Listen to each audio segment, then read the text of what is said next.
లంగమాటలు నమ్మి బ్యాంకులకు పోయి లోన్లు తెచ్చుకొని వడ్డీలు గట్టలేక విలవిలలాడుతున్నాడు తెలంగాణ రైతన్న.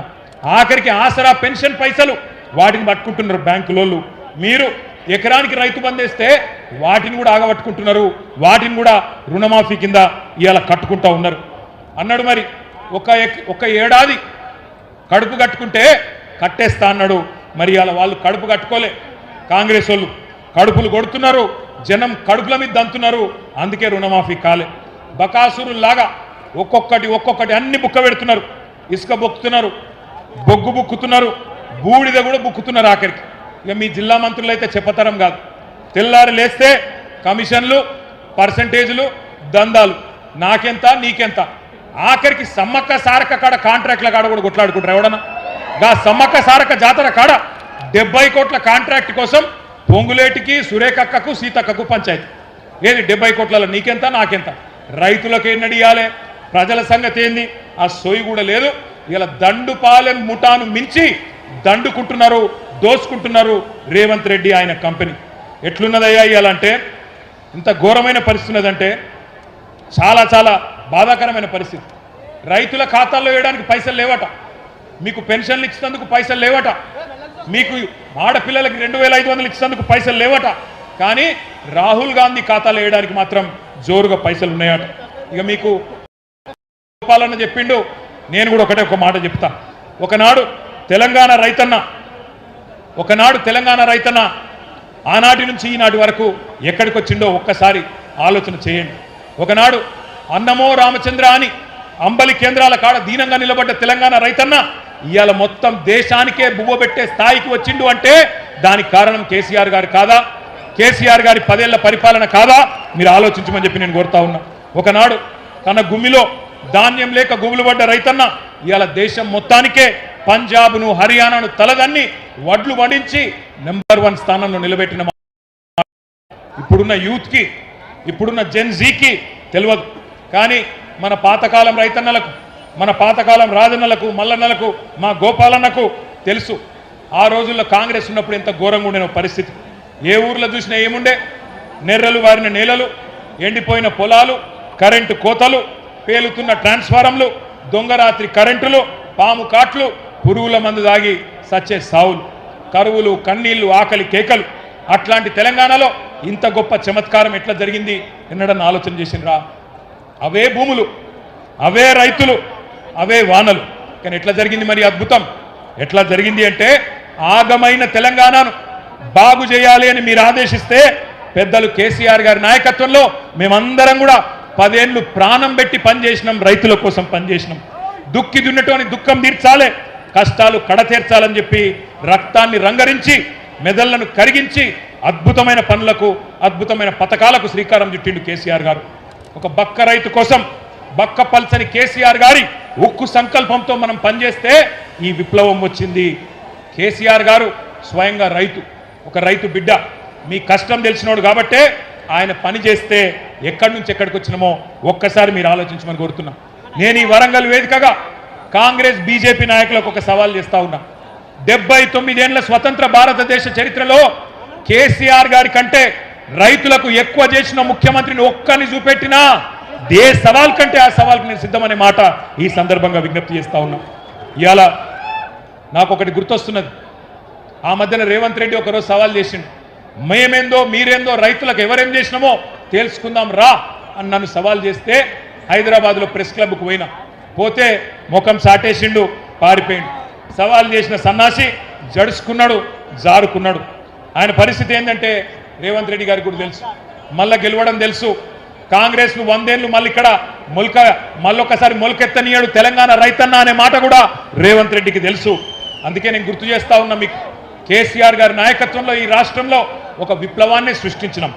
రైతు బంధు కోసం 73,000 కోట్లు, రుణమాఫీ కోసం 29,000 కోట్లు, 24 గంటల కరెంటు మీకు ఇచ్చేందుకు 1,00,000 కోట్లు, కాళేశ్వరం, పాలమూరు, సీతారామ, మిషన్ కాకతీయ సాగునీటి ప్రాజెక్టులకు 1,60,000 కోట్లు, ధాన్యం కొనుగోలుకు 1,32,000 కోట్లు, మిషన్ కాకతీయకు 24,000 కోట్లు, రైతు బీమాకు 6,000 కోట్లు, రైతు వేదికలు, రైతు కల్లాలు, రైతు చల్లగుండాలే, పల్లె పచ్చగా ఉండాలని చెప్పి 5 లక్షల కోట్లు అక్షరాల 10 ఏళ్లలో 5 లక్షల కోట్లు ఖర్చు పెట్టిన నాయకుడు రైతుల కోసం కేసీఆర్ గారు.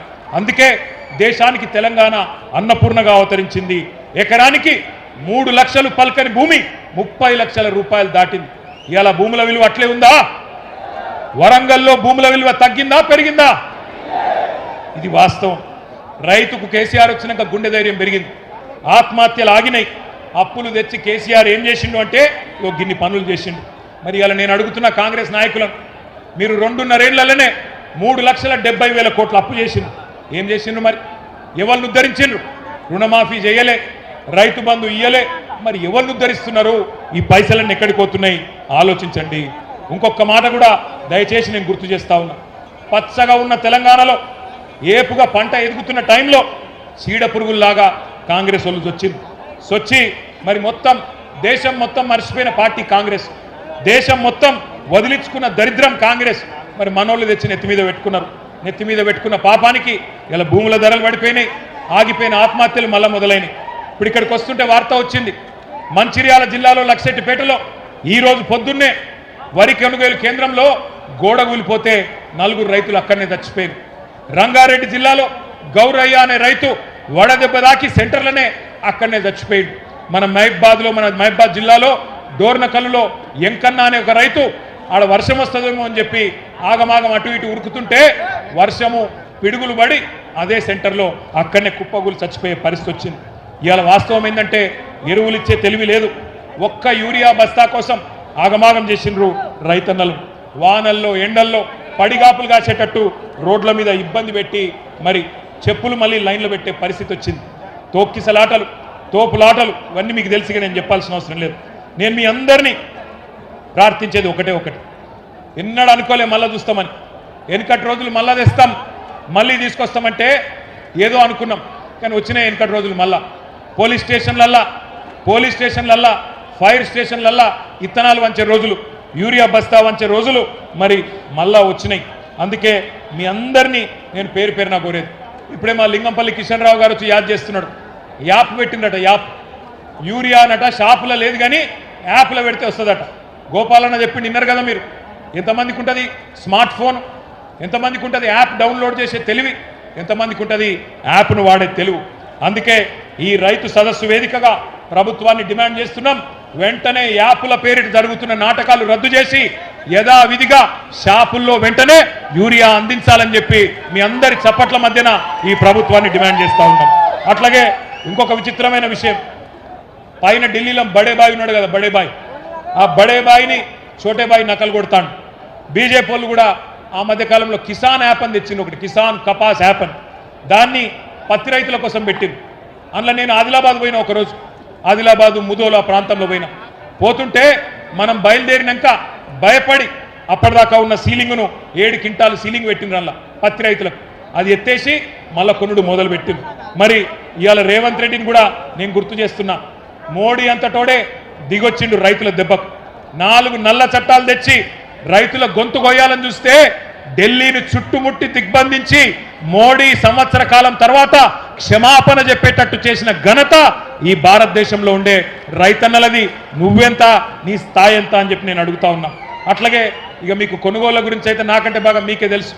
మక్కలు కొనేటోడు లేడు, జొన్నలు జొక్కేటోడు లేడు, వడ్లు కొనేటోడు లేడు. ఇవాళ రాష్ట్ర వ్యాప్తంగా గందరగోళమైన పరిస్థితి ఉన్నది. మీ అందరికీ తెలుసు. ఇక మేడిగడ్డ విషయంలో మీకు ఒక్క మాట మాత్రం చెప్పాలి. మొన్న మొత్తం హైకోర్టు తీర్పుతోని స్పష్టత వచ్చింది రాష్ట్ర ప్రజలకు. కాళేశ్వరం పేరు మీద ఇన్ని రోజులు చెప్పిన జూట మాటలు అవాస్తవాలను తేలిపోయింది. ఇప్పటి నుంచి ఎవడన్నా కాంగ్రెస్ ఓడు 1,00,000 కోట్ల అవినీతి అని మాట్లాడితే ఎడమకాలి చెప్పు తీసుకొని కొట్టాలి. అవినీతి ఎక్కడిదిరా నా కొడకాలి. హైకోర్టు తీర్పిచ్చినాక